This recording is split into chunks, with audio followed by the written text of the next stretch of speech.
So, a lot of people are confused between what exactly is a fry pan and what exactly is a saute pan, or what is the difference between a fry pan and a saute pan. And I was one of those people until I realized that it is really very, very simple.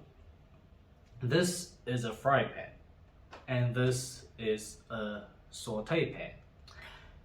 And the only difference why this is called a fry pan and this is called a saute pan is that a fry pan, as you can see, has sloped sides like this, sloped, and quite often the sides are not as tall as a saute pan. And a saute pan, as you can obviously see, has vertical sides, and the sides are usually a little bit taller than what you would find on a fry pan.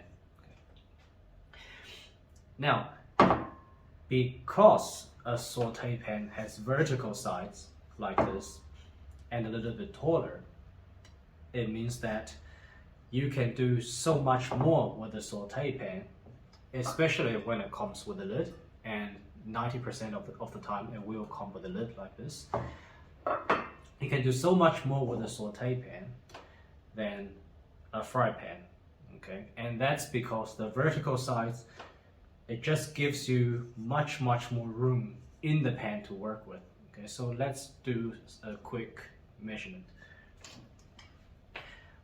This is a 28 centimeter fry pan and this is a 28 centimeter saute pan. So, you know, in terms of the diameter, they are the same.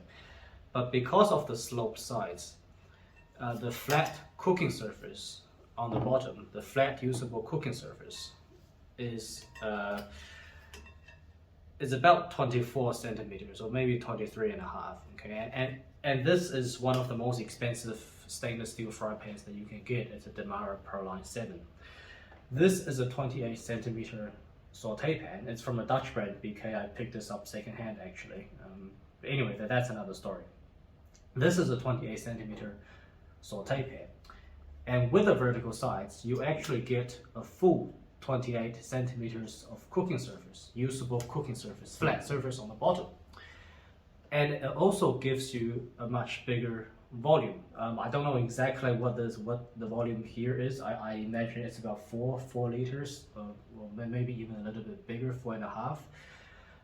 But obviously the taller size, along with the much bigger flat bottom, it gives you much more room to work with than compared to a fry pan. Okay, now let's quickly take a look at what you can actually make in each of these pans, and this is where you can really see the difference and why a saute pan is so much more versatile. So what would you typically make in a fry pan like this?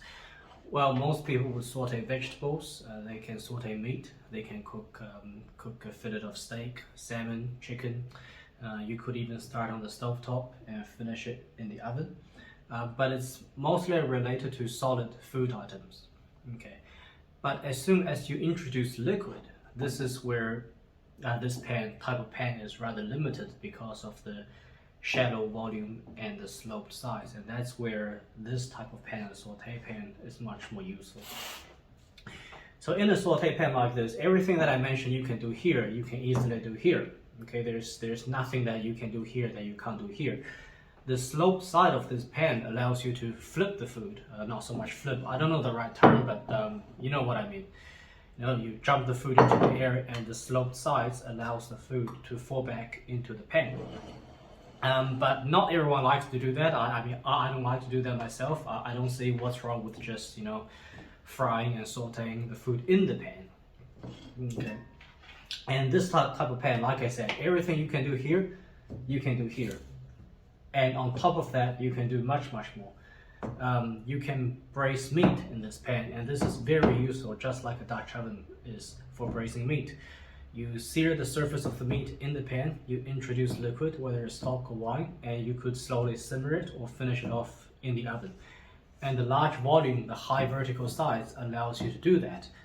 and the large bottom surface, the large bottom cooking surface is also very helpful because it just gives you so much more room to work with compared to a fry pan. You can make stews. You can make a big batch of pasta sauce, a big batch of ragu, a big batch of bolognese, for example. You can make a big batch for risotto, a big batch of rice, and you know, you could even make soup in this. The shape of this